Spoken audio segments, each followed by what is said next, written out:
As pessoas não estão me vendo ainda. Olha eu aqui. Tudo bom com vocês? Lindos e lindas. Então a gente inicia hoje, não é? Finaliza, no caso aqui, a segunda parte do nosso capítulo 1 da unidade 6, tá? Que são os recursos energéticos. Então, a gente inicia aqui na segunda parte. Quem chegou agora, tá? Já disse como é que é o roteiro, tá? Unidade 6, capítulo 1 e 2, ou seja, esse conteúdo que nós estamos, tá? Iniciando e o conteúdo da semana que vem vai cair na bimestral. Antes da gente iniciar propriamente o conteúdo, deixa eu falar uma coisa para vocês. Recebi pouquíssimas revisões, tá? Tanto de geografia quanto as que a professora Marcela passou de ciências. As que eu recebi, eu já retornei para vocês. Gente, pelo amor de Deus, tem cuidado na hora de cadastrar o e-mail, fazendo lá a avaliação, porque tem e-mail que volta, porque você esquece de colocar uma letra no e-mail, você coloca um número a mais, então você está errando isso daí. Isso me dá uma dor de cabeça tão grande, porque olha só, quando você acerta bonitinho, eu corrijo toda a sua prova, né? E aí eu lanço feedback e envio ela para você, com a sua nota. E aí você vê lá a sua prova, vê o que você acertou, vê o que você errou e vê a sua nota. Quando você erra o seu e-mail e ele volta para a minha caixa de entrada, eu tenho que pesquisar o teu e-mail. E aí, por exemplo, eu tenho gente que não me enviou nenhuma atividade, então eu não tenho e-mail salvo. Eu tenho que falar com a Nisa, e a Nisa fala, eu vou procurar, mas aí, tipo assim, às vezes demora, ela tem muito trabalho, não me responde naquele momento, e aí, tipo assim, eu tenho que usar outro dia da semana, eu tenho que usar o final de semana para fazer um negócio desse, né? Sendo que é tão simples você ir lá, respirar calmamente e fazer assim, olha, meu e-mail é assim, professor.kelvinsouza@gmail.com, tudo minúsculo, bonitinho, vou botar aqui. O meu e-mail é assim, Julinha, né, da TUF, underline 22, @gmail.com. Exemplo, né? E aí você vai e esquece, às vezes, alguma coisa. Então, assim, né? Vamos tentar não esquecer, tá? Isso daí, para colocar o e-mail certinho e eu enviar aí a revisão para vocês, tudo bem certinho. As meninas que entraram agora, né, Narelli e Gabi, tá? Muito bom dia, recebi sim, tá? Então a sua nota ali que eu enviei é a nota da prova, tá? Kelvin, tem um 8 lá, é a nota da prova. Se você me entregou a revisão e eu recebi e respondi, você tem um ponto. Então é 8 mais 1, 9, tá bom? Então tenham isso em mente. Tá? A nota que eu enviei por e-mail é a nota da avaliação. Se você entregou a revisão, é só você adicionar mais um ponto. Se você não entregou, você não adiciona, tá? Algo muito interessante, né? Algumas pessoas estavam com problema, ficaram sem internet, estavam com problema no e-mail. Olha como uma pessoa foi simples, e foi dessa turma, né? Não vou citar o nome. Não fica perguntando aí se eu vi, a de quem não vi, ou se eu não vi, não. Se eu não respondi o seu e-mail, ou é porque você não enviou, ou é porque eu não vi. Muito provavelmente é porque você não enviou, porque os e-mails que eu tenho aqui, que eu não vi ainda, são os e-mails de ontem, tá? Geralmente do 9º ano. Se não enviou, não tem como eu ter visto, né, Yasmin? É uma lógica, tá? Mas assim, não aceito mais porque foi dado muito tempo para isso. Tio, eu não recebi a nota. No final daqui da nossa aula, para não ter que abrir aqui, tá? O e-mail, eu olho, tá? Os e-mails que retornaram. O ideal é que você olhe o e-mail que você cadastrou e a sua nota é para estar lá, tá bom? A teoria, né, é assim.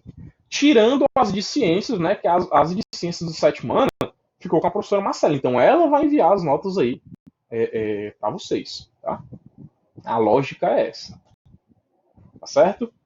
Então, atividades. Pouquíssimas pessoas estão entregando. Não esqueçam que as atividades elas contribuem para uma nota, ou seja, a primeira nota de vocês é a de atividades. Tá? A segunda é semanal e a terceira é bimestral, atividades e trabalhos. Tá? Então tem gente que não entregou nada ainda. E o bimestre vai acabar daqui a 2 semanas. Então não adianta você tirar 10 na semanal, 10 na bimestral, porque se eu dividir por 3 vai dar 6,7, alguma coisa, quase 6,8, e eu não vou arredondar para 7. Não adianta você chorar, você ser um aluno mais aplicado ou aluna mais aplicada, porque eu não arredondo nota nem da minha mamãe, tá? Então, assim, não arredondo nota. Eu já dou ponto demais para não precisar fazer isso, tá certo? Então, lembre, né? Façam a revisão. Pessoal, eu sempre passo a revisão para você entregar quase que 2 semanas depois. Não existe desculpa. para não entregar, tá? Ah, Kelvin, eu não sei fazer uma questão, coloca lá, olha, não consegui, e eu vou entender, tá bom? Vou te ajudar a responder aí essa questão. Então, por favor, o que eu preciso é que você, né, entregue, tá? Gustavo tá aqui, é o Serafim, é? Serafim, deixa eu ver se é o Serafim. É o Serafim que tá aqui? Gustavo Serafim.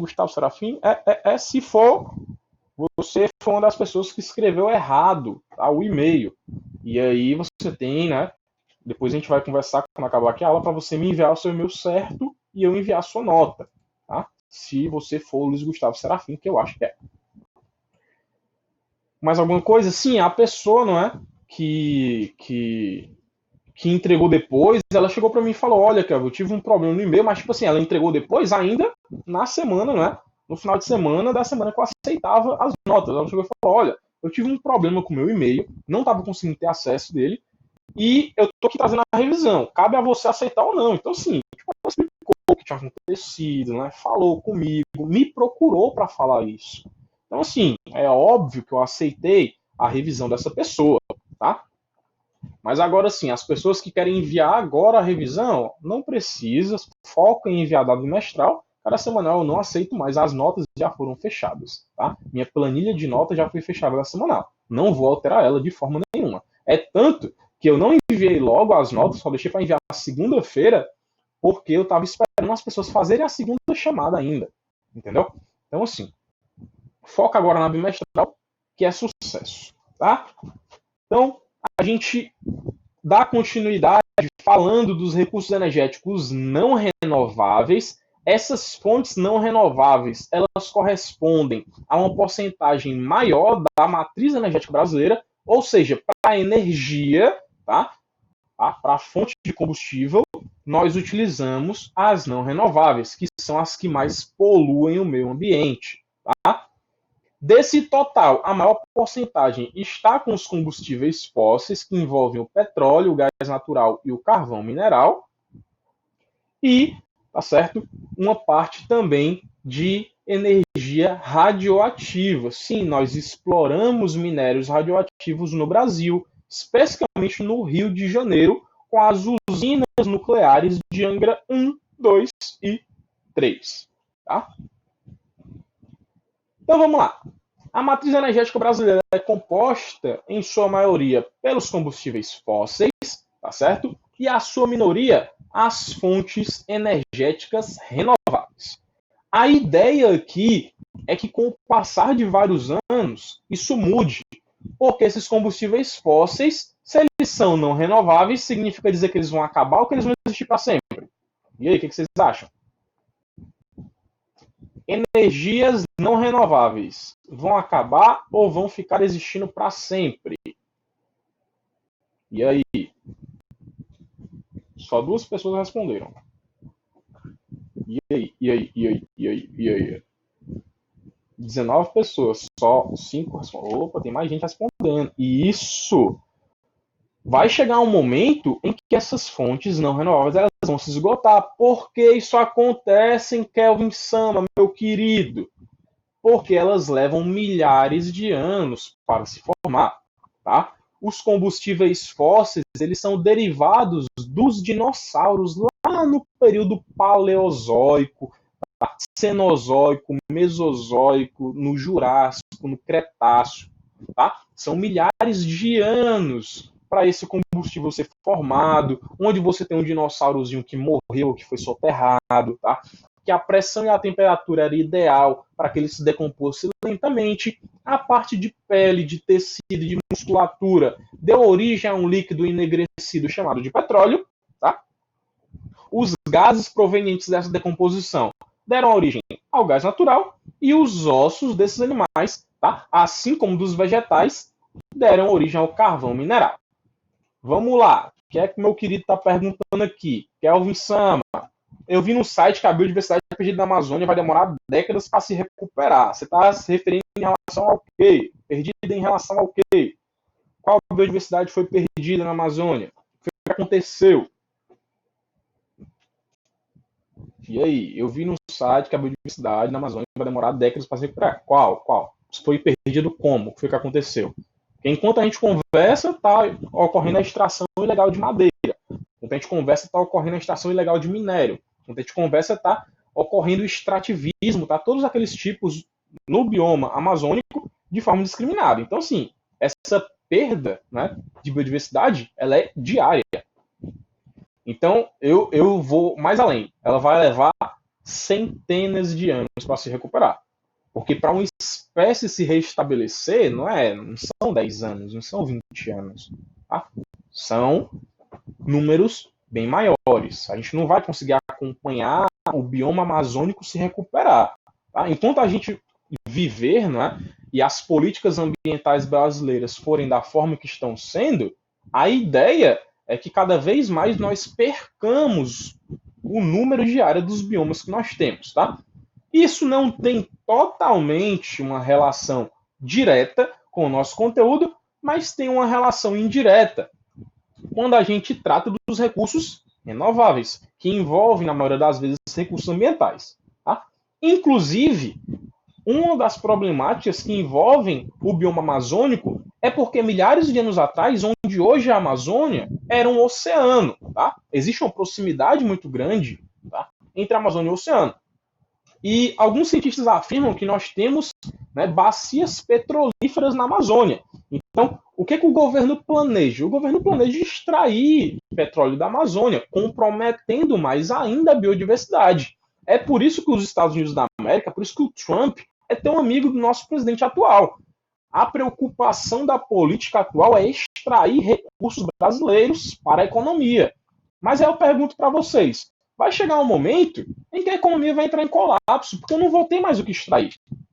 Enquanto outros países não focam mais no setor primário, parece que para o brasileiro, tá, eu estou falando aqui de população, existe uma burrice comunitária. Porque olha a lógica. Se a minha economia é totalmente pautada em recurso primário, e quando acabar? E aí?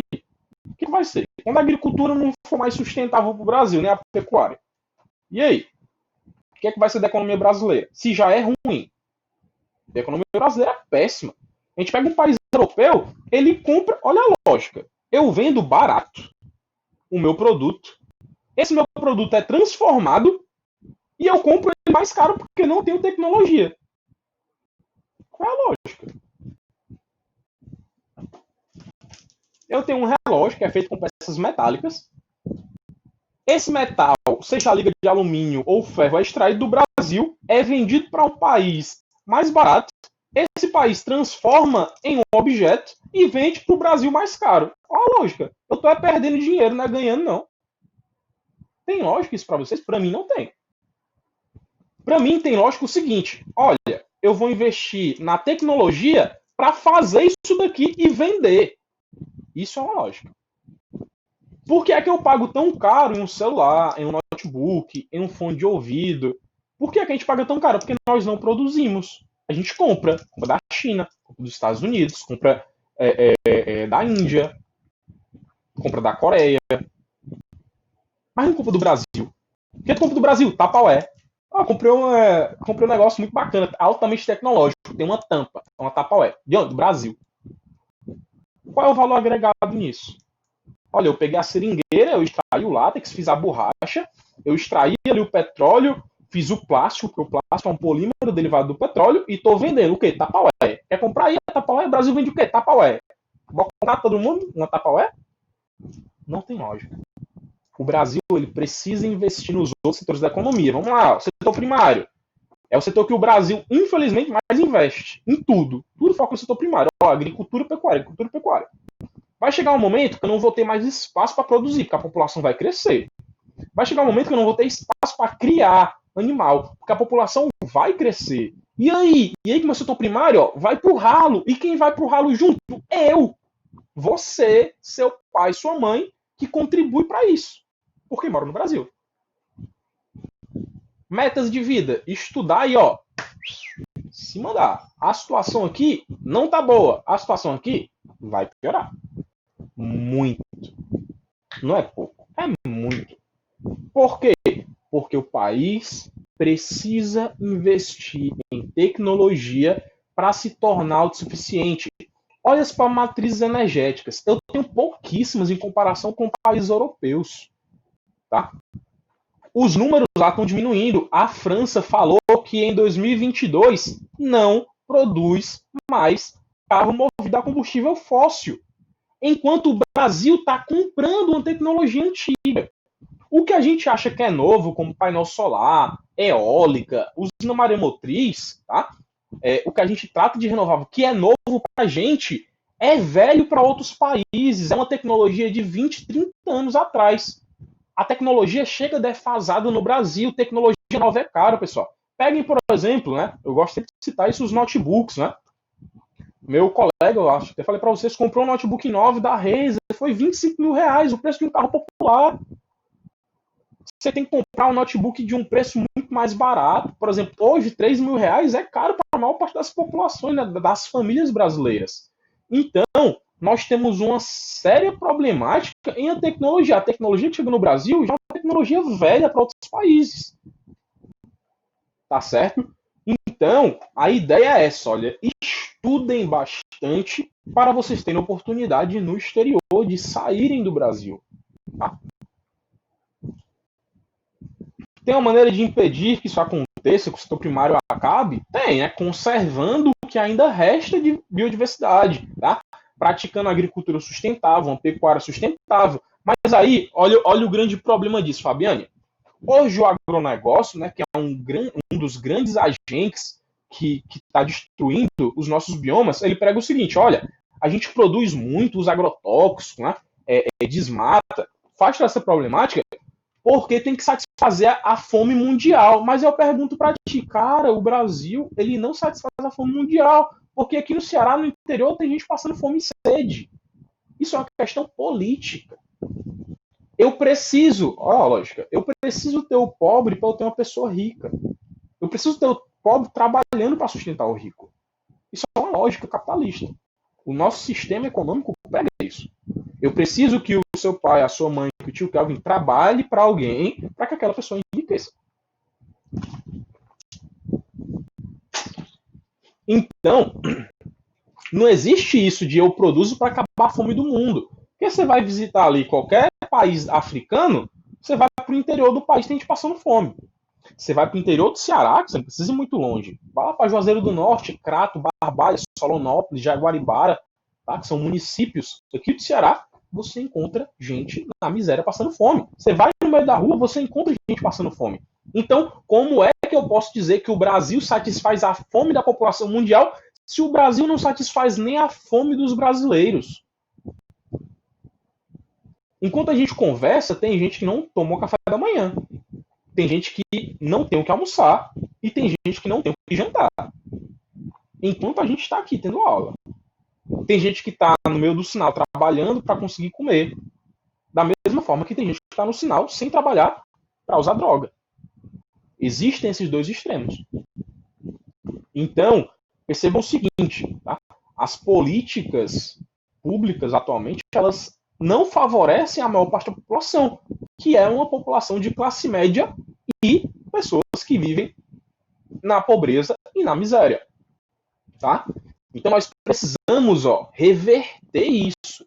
E como a gente reverte isso, Kelvin? Estudando para ter um voto consciente, tá certo?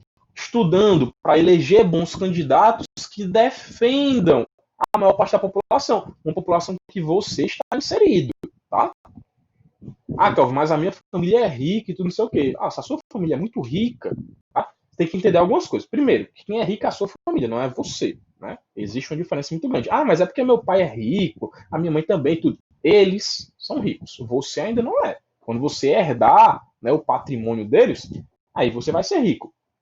Mas até lá, pela lógica, você não é. Não foi você que produziu. Tá certo? Então, essas pessoas que são ricas, elas são uma minoria na população, tá? Elas não compreendem aí o todo, tá certo? Então, a partir disso, a gente tem que entender o seguinte, essas fontes aqui que o Brasil está investindo, essa maior parte dessas fontes, ela está com prazo, né, os dias dela contados. Vocês ficaram acompanhando, mas lá em Nova York tem um relógio, né, que ele marca o colapso mundial de alimentos. E esse relógio ele está marcando para daqui a 7 anos. Ou seja, para daqui a 7 anos, a tendência é que os alimentos eles diminuam cada vez mais. Ou seja, quem está passando fome daqui a 7 anos, muito provavelmente a situação vai piorar bastante para as pessoas que estão vivendo na pobreza e na extrema miséria no Brasil. Tá? Por quê? Porque os recursos alimentares eles vão se esgotar. A população vai crescer, mas né, os alimentos eles não tendem a crescer no mesmo passo do nível populacional. Tá? A tecnologia não tende a se desenvolver tão rapidamente. Eu tenho fé na humanidade, eu acredito que nós vamos buscar novos recursos para isso. Né? Temos aí ideias como a do Elon Musk de sair né, da Terra e colonizar outros planetas, porque já se sabe que a Terra ela não vai conseguir suprir toda essa população. Tá? A espécie humana ela está tendo um papel de degradação que nenhuma outra espécie tem. Hoje, se a gente for contabilizar, né, os indivíduos que representam o maior número de espécies são os insetos, né, são os artrópodes. Mas olha a comparação do tamanho de uma pessoa para o de um inseto. Né? Então, assim, o impacto que esses animais provocam são minúsculos comparado ao nosso impacto. Pessoal, nós geramos impactos planetários. Nosso impacto foi tão grande que nós construímos uma usina lá na China, que ela é tão grande que ela atrapalhou em milésimos de segundo a rotação da Terra. Olha o tamanho do impacto. Quando que as formigas vão conseguir impactar a rotação da Terra? Quando? Nunca. Então, veja só, uma construção humana impactou a rotação do planeta. Ela atrasou alguns milésimos de segundos. Tá? Ah, Kevin, mas foi, sei lá, 0,000000000000002 segundos. Mas gerou um impacto. Um impacto muito grande. Olha os nossos oceanos. Tá? O Guilherme, alguns filósofos dizem que as doenças vêm para a Terra não encher muito. Olha, eu tenho um vídeo no YouTube. Eu acho ele muito bom, ele é em inglês, mas é um inglês simples. Você ativa a legenda, vai lendo devagarzinho. E o que você não entender, você joga no Google Tradutor, ele traduz. Que ele explica, não é? Que boa parte das doenças que nós temos atualmente são doenças que vêm de outras espécies, elas dão um salto, tipo o coronavírus. Né? Por que isso acontece? Porque nós estamos ali criando né, uma série de animais, e esses animais estão em contato direto com a população, tá? Seja, por exemplo, as vacas que produzem né, ali doenças, né, desenvolvem-se doenças que podem afetar os seres humanos, tá? Os porcos, as aves. Alguns cientistas afirmam que boa parte dessas doenças elas saltam de uma espécie para outra para tentar controlar ali o nível da população. Tá? Então, assim, não vou dizer que está totalmente certo, porque eu não tenho estudo para isso, mas também não posso dizer que está totalmente errado. Tá? A própria natureza ela tende, sim, a tentar buscar o equilíbrio, é o que a gente estudou lá em ciência com a cadeia alimentar, não é? Quando eu tenho uma espécie sobressaindo muito, a natureza vai lá e dá uma freada aí, mano. Tu tá vacilando? Tu acha que tu vai me destruir assim tão fácil? E aí tem um furacãozinho se formando, um tornado, um tsunami, um terremoto. Então, assim, são alternativas tá? Para um controle populacional. Se a gente fosse entender a Terra como um organismo vivo, tá? É basicamente isso. Dentro dos recursos energéticos não renováveis, né, a gente tem aqui, por exemplo, poderia dar um ótimo documentário, né, Cássio? A Vingança da Natureza. Bota um bocado de terremoto, assim. Eu particularmente, sou fascinado por documentário. O pessoal que tem Netflix tem a obrigação de ver os documentários da Netflix que envolvem lá o meio ambiente, tá? A gente tem uns documentários lá que falam sobre todos os ecossistemas, que falam sobre os ecossistemas florestais. Então, assim, são perfeitos. Eu vi todos. Inclusive tem um muito legal lá, vocês puderem assistir no final de semana, quem tem Netflix, que é o das baleias assassinas, eu não lembro, é Black alguma coisa lá, que tá lá, muito bom também, tá? Que mostra justamente o nosso impacto no meio ambiente, né? Então vamos lá, voltando aqui para nossa aula, para a gente não ficar falando só sobre isso, só faltam meia hora para a gente acabar e a gente ainda tem muitos slides para ver, tá? Então, o petróleo, tá certo? Ele é o resultado da decomposição lenta da matéria orgânica, tanto vegetal quanto animal. Foi depositado aí há milhares de anos, tá? Esse petróleo ele é utilizado para a produção de gasolina, óleo diesel, óleo de combustível, o GLP, que é o gás de cozinha, tá? A naftalina, o querosene de aviação e também para a iluminação era muito utilizado, assim como para o asfalto e para o lubrificante de combustíveis, solvente, parafina, coque de petróleo e para a produção de plástico. Então, assim, o petróleo ele dá origem a muitos produtos, mas ao mesmo tempo esses produtos eles demoram muito tempo para se decompor. O plástico hoje, principalmente o microplástico, é um dos maiores problemas, tá certo? Aí dos polímeros em relação ao petróleo. É tanto que as pessoas estudam substituir o plástico por um plástico biodegradável. Olha, a gente já sabe que a população ela tem um problema grande com o plástico. Então nós vamos criar plásticos que o meio ambiente consiga deteriorar em um menor espaço de tempo. Não vai levar 30, 40 anos para a gente ter aí o meio ambiente degradando uma escova de dente, um copo plástico, um recipiente de shampoo. Não vai precisar 40 anos para isso. Então a tentativa é que a ciência consiga encontrar produtos que substituam, produtos baratos para não encarecer muito o valor para o consumidor final, que somos nós, tá? E que se diminuam aí em um curto espaço de tempo, tá? Que durem o tempo necessário. Por exemplo, você vai comprar uma vasilha, em vez da vasilha durar 10 anos, ela dura 2, 3, tá? E aí tem-se um custo barato. Por quê? Porque, por exemplo, se a sua vasilha quebra, você não vai precisar comprar outra por um valor muito mais caro, tá? Se o lixo não for armazenado e jogado, né, de forma adequada, se chegar a cair no oceano, o próprio mar consegue dissolver aquilo dali. Inclusive, existem plásticos biodegradáveis que, ao serem, né, dissolvidos, servem de alimento para outras espécies. Não vai precisar você ir lá, tá lá pescando, pegou um peixe, quando você abre o estômago do peixe, tem um bocado de pedaço de plástico, escova de dente, canudo, tá? Que é algo que não vai se decompor. O animal não vai digerir aquilo dali. Tá? Nós não temos enzimas específicas. Então, o petróleo apresenta-se como um grande problema. O gás natural também é resultado da matéria orgânica, de uma matéria orgânica voltada para os gases. Tá? Esse gás natural dá origem ao etanol, tá? Falta um L, perdão, ao propano e ao butano. O gás butano é o nosso gás de cozinha, tá certo? Então, esse também é um combustível fóssil derivado ali daquele mesmo processo. Então, sempre que a gente conta petróleo, é muito provável que nós encontremos aí também o gás natural e o carvão mineral.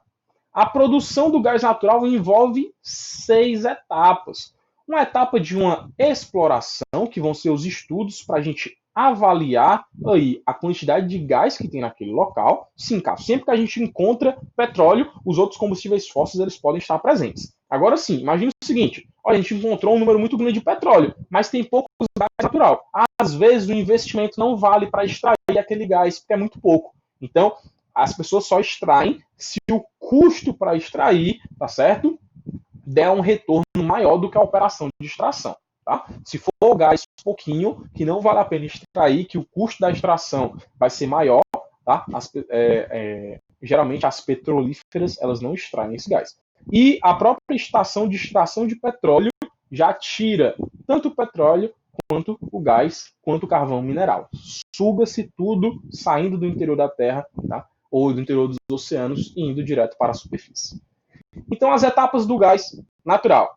A exploração e o estudo vão ver a quantidade, vão ver se é viável financeiramente extrair. Uma estrutura é instalada para a exploração. Existe uma extração e o transporte do produto. E aí lembra, né, estamos falando do gás, qual é o tipo de transporte? É o transporte dutoviário, tá? Pelos dutos, é o gasoduto. Tudo questão de bimestral, viu?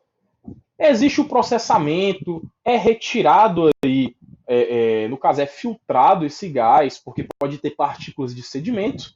Existe o transporte e o armazenamento até a distribuição para o consumidor final. Tudo isso, ó, requer recursos financeiros, então tem que valer muito a pena. Inclusive, eu acho que a gente já comentou que a gente está falando do setor de transporte, não é? O maior transporte dutoviário do Brasil é o gasoduto Brasil-Bolívia, não é? Que nós temos aí em parceria com o país, né, com a Bolívia. Ainda nesses recursos, eu já falei para vocês, são os gasodutos, que é a parte de transporte. O gasodutos Bolívia-Brasil é o maior, tá? Então, olha só, sai aqui do Rio Grande do Sul e chega até o Rio Grande, lá na Bolívia, tá? O maior gasoduto que nós temos. Inclusive, teve um cientista que ele afirmou que um dos meios de transporte que deveria ser estudado seria o transporte dutoviário para as pessoas, né? As pessoas, elas entrariam em umas espécies de dutos, entrariam em uma cápsula e ela seria jogada de uma estação para outra.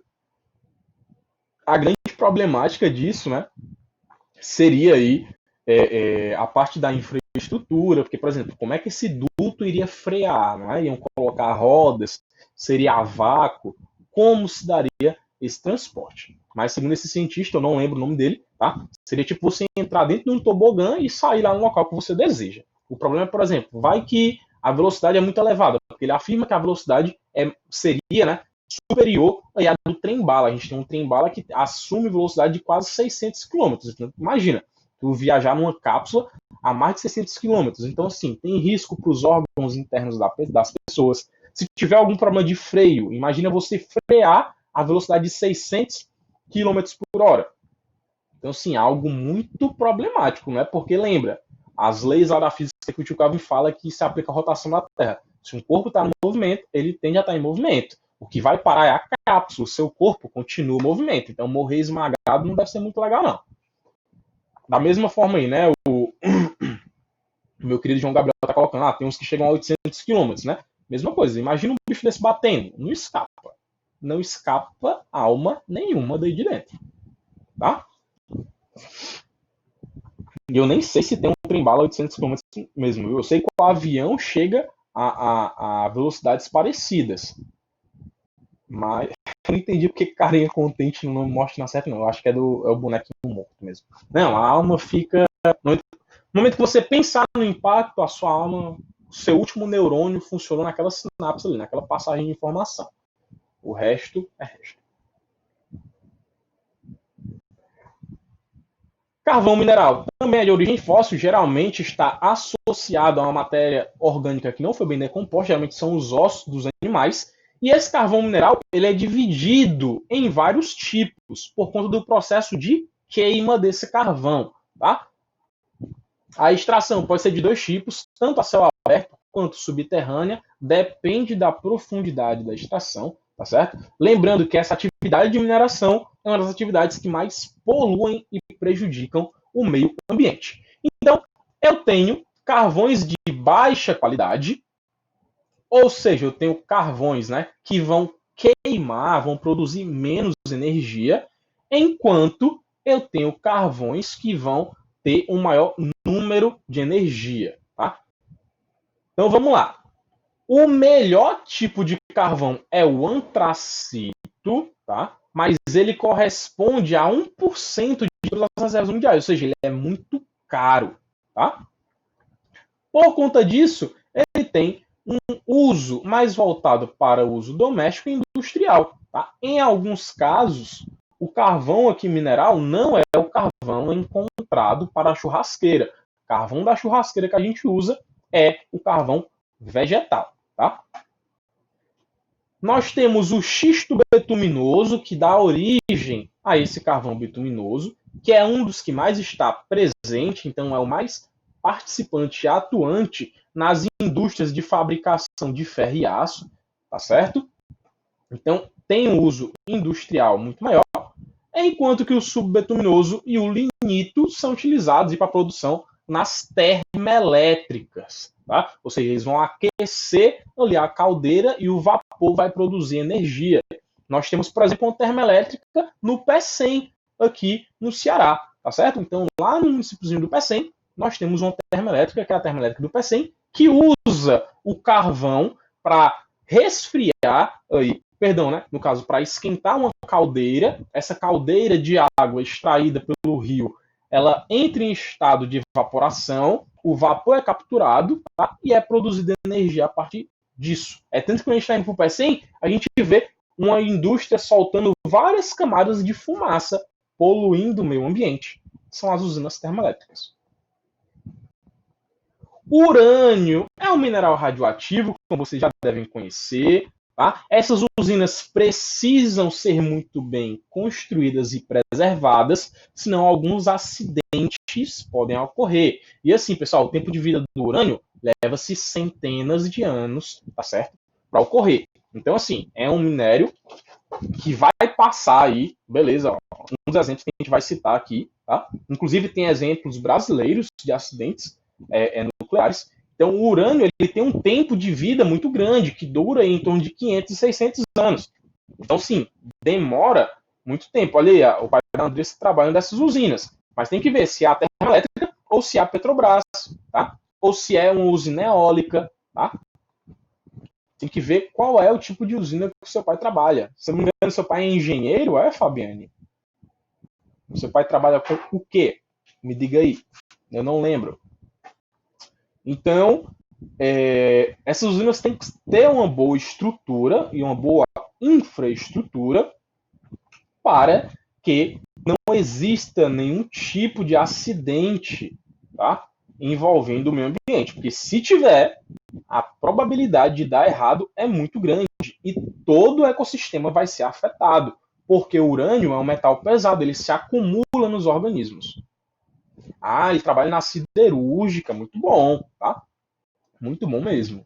E contribui ativamente para a economia do Ceará. Muito bom.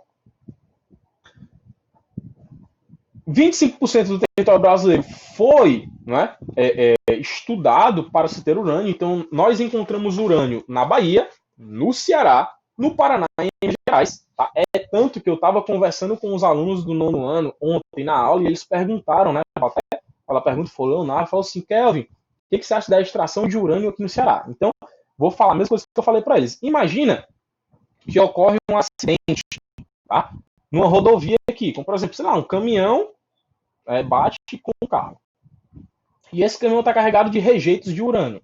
Imagina só isso daí entrando em contato com o ar, entrando em contato com o solo, entrando em contato com o rio, com a cidade, com as pessoas. Então, assim, aqui no Ceará, essa extração, ela tem que ter aí, pelo menos, né, rotas de evacuação, saídas de emergência da cidade.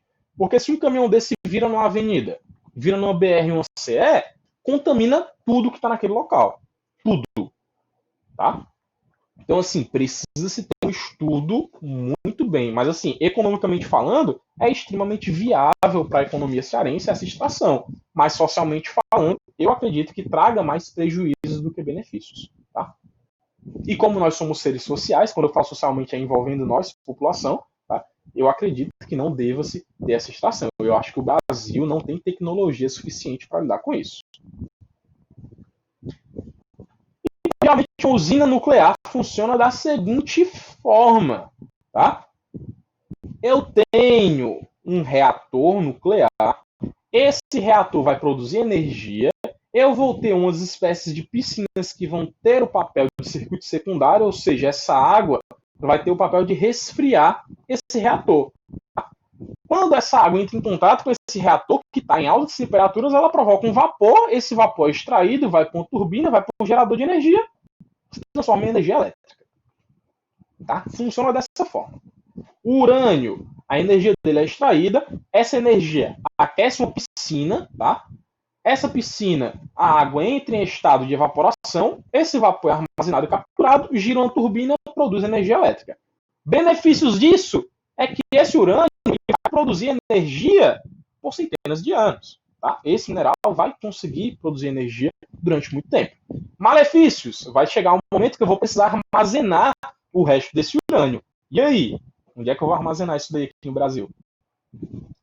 Se eu tenho que armazenar em recipientes que não vazem radiação. Essa é a problemática mundial. Tá? Onde armazenar?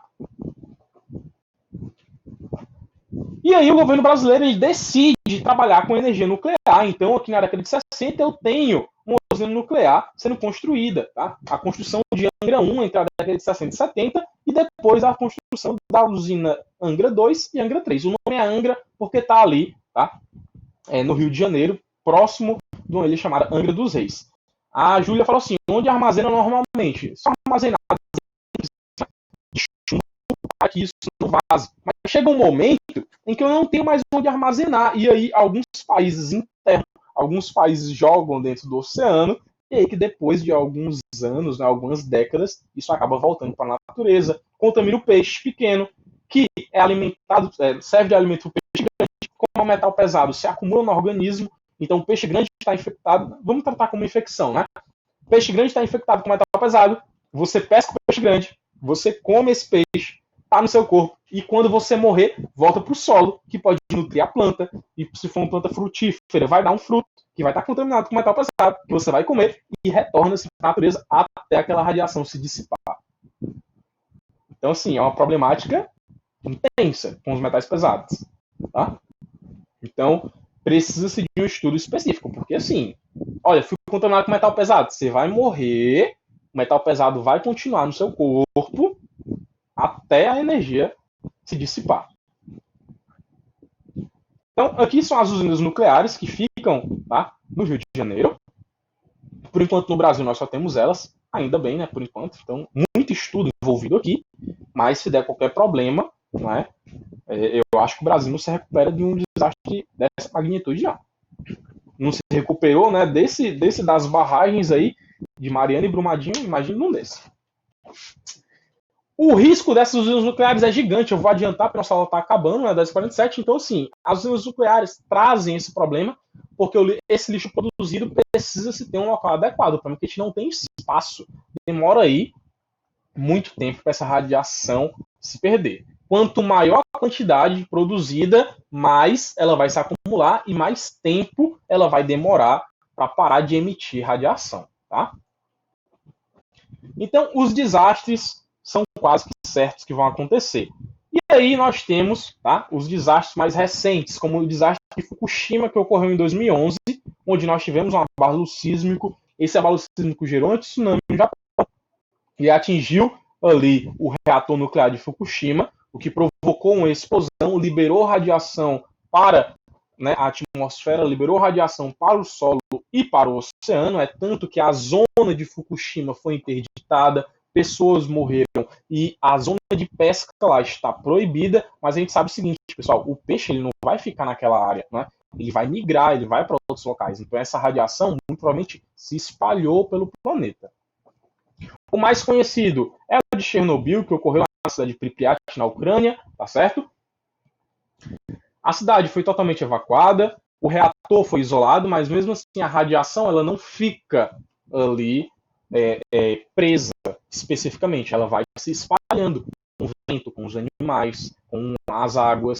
Então aqui eu trouxe algumas imagens, como por exemplo, aqui é a imagem do reator lá em Chernobyl, que explodiu, tá? Aqui a piscinazinha, aqui os reatores ficam aqui dentro, e por conta disso, foi o que aconteceu. Um dos reatores deu problema que se chama de refrigeração. Como não tinha como refrigerar, a água foi evaporando, até que chegou um tempo que ele entrou em processo de fusão nuclear, como assim, ele começou a derreter, e aí que ele gerou muita energia, condensou essa energia e ó, bum, explodiu. Só que quando ele explode, ele não só explode e libera energia, não. Ele explode e libera, tá? Aqui é uma imagem, tá? Do local mesmo. Ele explode e libera.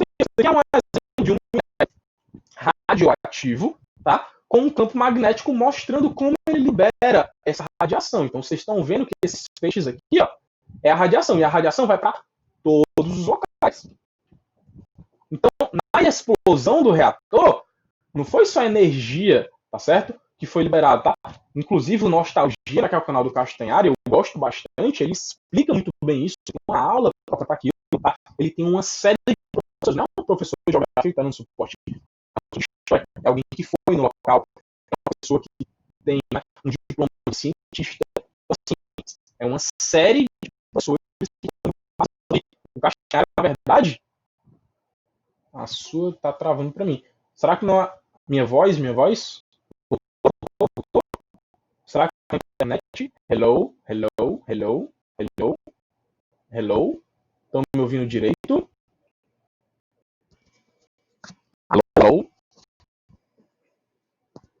Alô? E agora, voltou? Sim, voltou? Hello? Olá, pessoas. Hi. Oiê, oiê. Ainda tá travando, meu Deus. Vamos continuar. Vamos lá.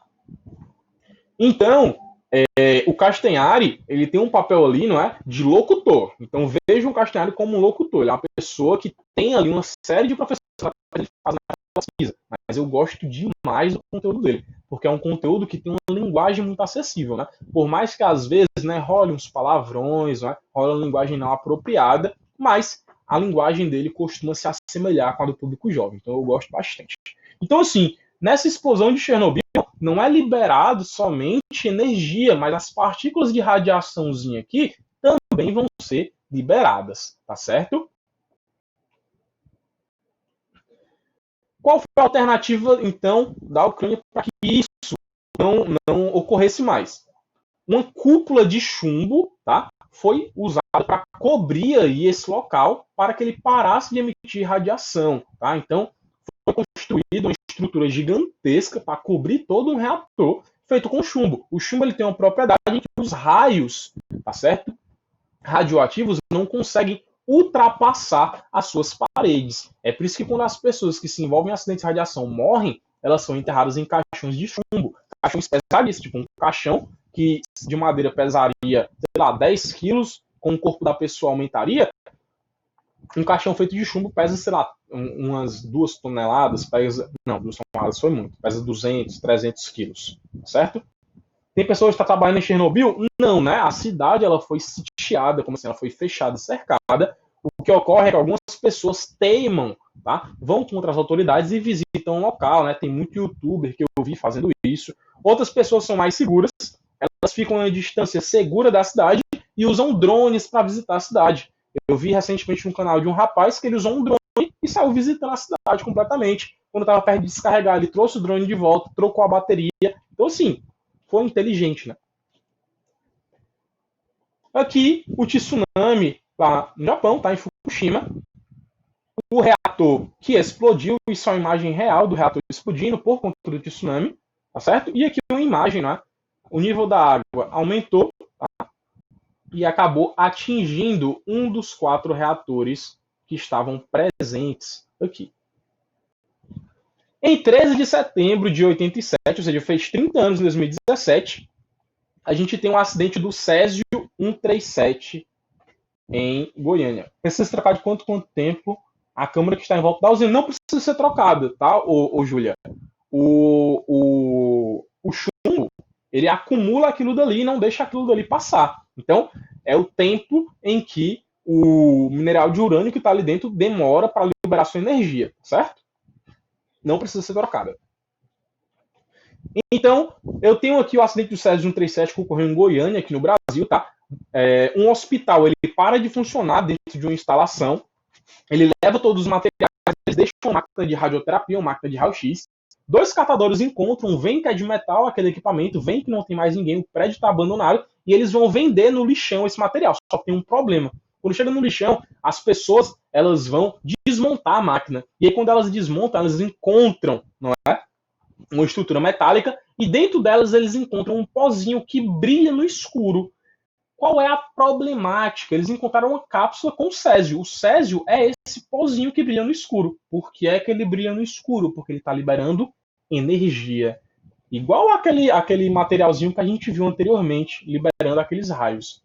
Qual é o problema? As pessoas não são feitas de chumbo, tá? Esses raios, tá, radioativos conseguem ultrapassar. E eles ultrapassam a nossa pele, a nossa musculatura e os nossos ossos. Ultrapassam tão bem o nosso corpo que eles chegam no nosso DNA e provocam alterações, tá? Por isso que as pessoas morrem. Quanto maior for a dose, tá certo? De material radioativo que você recebe, maiores são as suas chances de desenvolver alterações orgânicas no seu DNA, como, por exemplo, a alteração celular, que dá origem aos cânceres que nós conhecemos.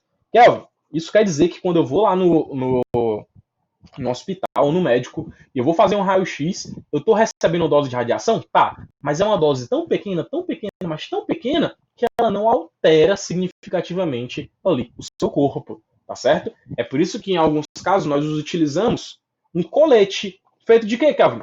Chumbo. Por isso que ele é um pouquinho pesado. Plaquinhas de chumbo. Para quê? Para que os nossos órgãos internos não sejam afetados com a radiação. Exemplo, eu estou com um problema na minha perna, eu acho que ela está quebrada, ou no meu braço, tá? Então, geralmente, quando a gente vai ao médico fazer esse raio-x, a gente utiliza esse equipamento. E quem está operando a máquina utiliza o equipamento também, porque ela vai fazer aquilo daí durante várias vezes ao dia, tá? A porta, não sei se você já teve a oportunidade de abrir a porta de um local que tem máquina de raio-x, você percebe que a porta ela é muito pesada. Por quê? Porque ela também é feita de um material para que os feixes de raio-x não saiam da sala, tá? Então, as paredes têm um material específico para isso. Então, esses catadores de latinha, eles encontram esse pozinho colorido. Qual é o problema? Eles não sabem o que é, eles não têm estudo para saber o que é isso, e eles levam esse pó para a família, tá certo? Crianças têm contato, pessoas ingerem esse pó, tá? E, infelizmente, os familiares desses rapazes acabaram morrendo, inclusive a filha de um deles acabou morrendo porque ingeriu esse césio-137, tá? Então, esse seria um exemplo. Tá? Inclusive, tem um documentário muito bom, vocês podem assistir, para a faixa etária de vocês, que é sobre o acidente do Césio-137, tá certo? É um documentário muito bom que você consegue perceber como a tecnologia do Brasil era pouco evoluída para lidar com isso. Tá? Aqui é um exemplo de como ocorre esse feixe de raios, que são os raios gama, que estão saindo dessa cápsula e atingindo as pessoas. Olha como a tecnologia é pouco evoluída. Se essa pessoa, vamos só supor, né, ela está sendo avaliada com um instrumento que mede o nível de radiação. Se ela estiver infectada, ela vai estar liberando radiação também. E olha se essa pessoa que está operando tem capacidade para isso, não tem um equipamento adequado. Tem um equipamento de observar a frequência de radiação, mas não tem um equipamento para proteger a pessoa que está avaliando. Então, se essa pessoa está infectada com a radiação, todos que estão perto dela vão estar infectados também. Tá? Olha só, a pessoa está com uma roupa, uma bota, uma luva e um capacete, mas não tem uma máscara. E ela está lidando com um tonel que tem, né, com material, por exemplo, o urso de pelúcia da menina que morreu, que teve contato com o pó, a roupa de cama, a madeira da cama, tudo teve que ser isolado dentro desses tonéis que tem um revestimento interno de chumbo. Você está vendo quantas pessoas são responsáveis para carregar isso aqui? É porque um tonel desse pesa quase 100 quilos, fora o material que está aí dentro. Então, assim, o Brasil não tinha tecnologia suficiente na época para lidar com esse tipo de desastre. Tá? Se você vai lá no YouTube, tá?